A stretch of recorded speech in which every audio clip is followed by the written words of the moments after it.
El Señor esté con ustedes.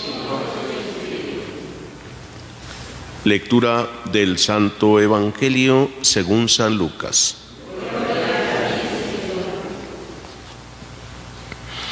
En aquel tiempo Jesús dijo a sus discípulos: cuando vean a Jerusalén sitiada por un ejército, sepan que se aproxima su destrucción.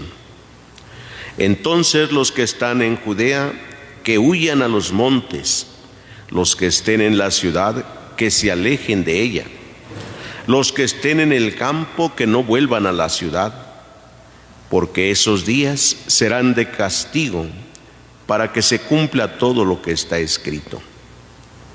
Pobres de las que estén embarazadas y de las que estén criando en aquellos días, porque vendrá una gran calamidad sobre el país, y el castigo de Dios se descargará contra este pueblo. Caerán al filo de la espada, serán llevados cautivos a todas las naciones, y Jerusalén será pisoteada por los paganos, hasta que se cumpla el plazo que Dios les ha señalado. Habrá señales prodigiosas en el sol, en la luna y las estrellas.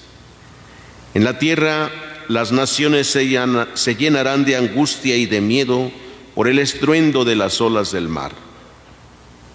La gente se morirá de terror y de angustia, y de angustiosa espera por las cosas que vendrán sobre el mundo, pues hasta las estrellas se bambolearán. Entonces verán venir al Hijo del Hombre en una nube, con gran poder y majestad. Cuando estas cosas comiencen a suceder, pongan atención y levanten la cabeza, porque se acerca la hora de su liberación. Palabra del Señor. Pueden sentarse un momentito.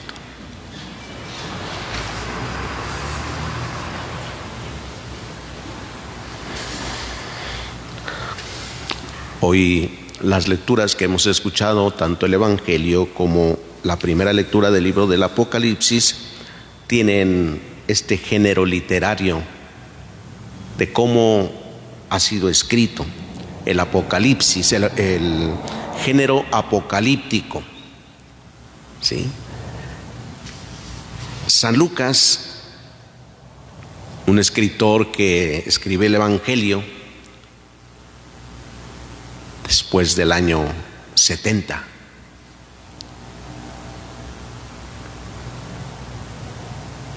Cuando ya la ciudad de Jerusalén ha sido sitiada, destruida. En el año 70 la ciudad de Jerusalén fue destruida por los romanos, ¿sí? Y entonces San Lucas comienza a narrar todo lo que vio ante la destrucción, lo que escuchó, lo que se contaba. Recuerden que los evangelios pues no se fueron escribiendo conforme Jesús iba viviendo en esos 3 años su ministerio, ¿no? No había escritores ahí en ese momento para que fueran escribiendo la historia. Así como conocemos a veces las historias o la historia civil, los hechos no se van escribiendo. Ahora por la ciencia pues ya se ponen muchas cosas por escrito, pero hay cosas que ni siquiera sabemos de la historia. Por ejemplo, quienes les gusta ver en la televisión algunas series, ¿sí? Las series tienen de fondo algún tema verídico, un tema cierto, pero no como sale en la película sucedieron las cosas, ¿no? Hay muchas que tienen la coincidencia y otras pues las hacen coincidir. Lo importante es llamar la atención del que está viendo esta serie de película, ¿no? Llamar la atención. Cuando San Lucas escribe este pasaje del Evangelio, pues ya está uniendo todo lo que Jesús había dicho de Jerusalén. Aquí entra aquel pasaje en el que Jesús mira a Jerusalén, llora por esta ciudad Y dice, ya vendrán días en que será sitiada Jerusalén, porque no quisiste hacer caso de mis palabras. Y entonces San Lucas ve que se está cumpliendo eso que Jesús había dicho. Jerusalén será sitiada, será destruida. Y por eso pone de una manera catastrófica lo que ha de suceder. Así en la primera lectura escuchamos cuál es la ciudad que será destruida. ¿Cómo se llama? Según el Apocalipsis, Babilonia. ¿Sí? Entonces, de manera muy simbólica se habla de Babilonia como la gran ramera, como la ciudad que con sus luces, con sus riquezas, engañó a tanta gente y los hizo caer. Si hoy habláramos de ciudades que hacen caer a tanta gente, a ver en el mundo, ¿en qué empezaríamos? ¿Qué ciudades? Las Vegas, Nueva York. Ciudades tan ricas que hay centros de mucha perdición. Muchos centros de perdición. Y se quedarían cortas a lo mejor de acuerdo a la simbología del libro del Apocalipsis. Porque dice, vendrá el día en que todo quedará destruido. Y cuando habla de Babilonia dice, ha sido ya arrojada y será incendiada. Lo mismo que con Jerusalén. ¿Qué pasó? Fue destruida, fue incendiada Jerusalén en el año 70. Los romanos terminaron con esa ciudad. De lo que hoy vemos en esa ciudad, pues es la reconstrucción de esa ciudad. Se ha reconstruido. No es tan la construcción como era al principio. Después del año 70 ya todo se reconstruyó. Hoy vamos y pues vemos muchos lugares ahí, la ciudad incluso amurallada.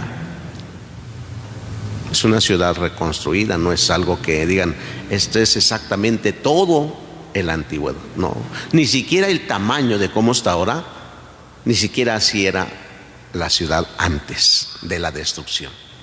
Sí. Los mismos arqueólogos han descubierto que la ciudad abarcaba otras superficies más. Entonces, es un signo, como escuchamos hoy en el Evangelio, un signo la ciudad. Pero habla de manera general de toda la humanidad, que pasarán muchos acontecimientos que llenarán de miedo. Pues sí, es cierto también. Por ejemplo, cuando dice, y pobres de las que estén embarazadas o que estén criando, pobres, pues son como las más desprotegidas, porque si están embarazadas ya van a dar a luz. ¿Dónde van a ir a dar a luz? Porque si acaban de criar, pues están en la cuarentena, no pueden salirse y mezclarse con todos. O sea, de acuerdo a la cultura que se vive en ellos. Que los que estén en Judea no bajen a la ciudad, que se vayan a los montes, será destruida ya. En la primera lectura dice de Babilonia, ya empieza a subir el humo de cómo se está quemando. Y en el Evangelio se habla de la ciudad de Jerusalén que será quemada, que será destruida también. Y que viene el Dios justiciero, que hará justicia sobre todo. Y el libro del Apocalipsis habla de que viene el esposo. Viene el encuentro del esposo para con su esposa. Es decir, que todos estos acontecimientos catastróficos de los que se describe en el libro del Apocalipsis y en este pasaje del Evangelio son como signos de purificación. Dios va a purificar a su pueblo. ¿Sí? Dios va a purificar a su iglesia, que es su esposa, aquella que desde el principio se hizo Él un pueblo santo, que lo purificó y que durante todo el tiempo eso ha hecho, purificar a su esposa. Es decir, nosotros, pueblo de Dios, somos invitados siempre a esta purificación. Y Dios nos va purificando. Tendremos que dejarnos nosotros purificar por Él. No basta con decir que yo amo mucho a Dios, yo creo mucho en Dios, sino aceptar este amor que Dios nos da. Porque lo más difícil es aceptar y dejarnos amar por Dios más que nosotros que amemos a Dios. Porque nosotros tendremos sentimientos buenos de amar a Dios. Pero eso de dejarnos amar por Dios no es tan fácil. Porque ¿qué va a vivir el que ama a Dios? Ayer lo veíamos en el Evangelio. El que se deja amar por Dios, pues lo va a amar cuando le vengan las persecuciones, cuando lo lleven a la cárcel, cuando venga el momento difícil en la vida, va a aceptar que Dios ha permitido estas cosas y se va a dejar amar. Y así me ama Dios. Cuando un hijo se deja amar por sus padres, acepta el regaño y la corrección. Sí.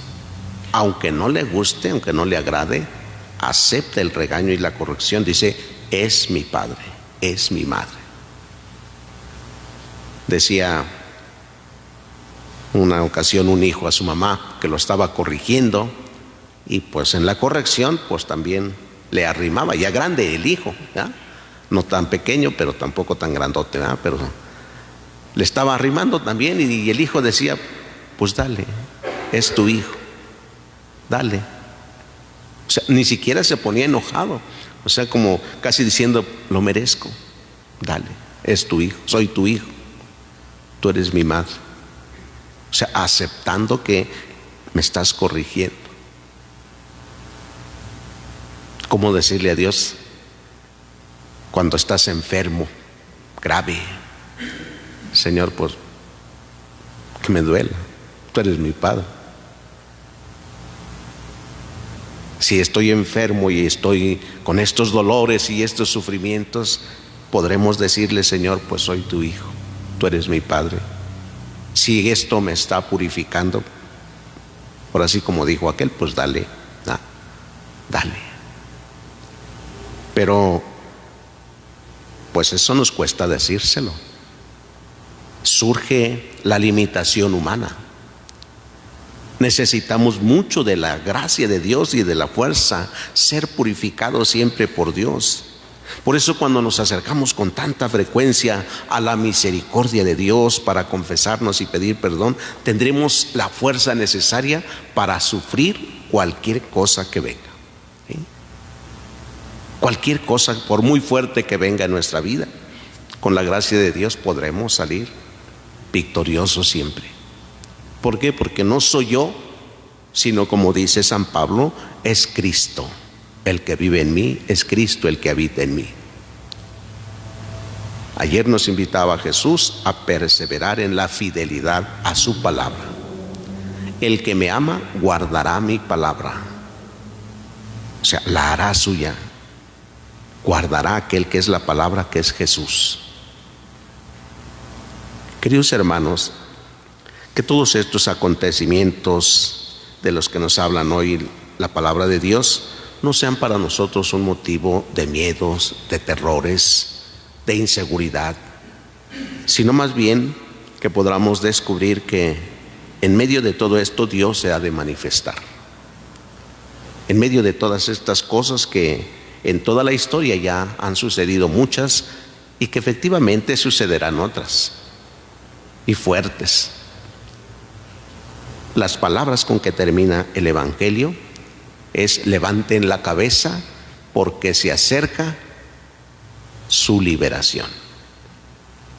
Seremos librados para siempre de la esclavitud del pecado cuando Él venga. Por eso tendremos que estar atentos a esos momentos. Pidámosle a Dios que nos ayude para que nos dejemos amar siempre por Él, aceptemos su perdón, su misericordia, reconociendo lo que somos cada uno de nosotros, de tal manera que podamos decirle: Señor, tú eres mi Padre, yo soy tu Hijo, que se hagan las cosas como tú lo quieras. Pidámoselo todos en esta celebración, que así sea.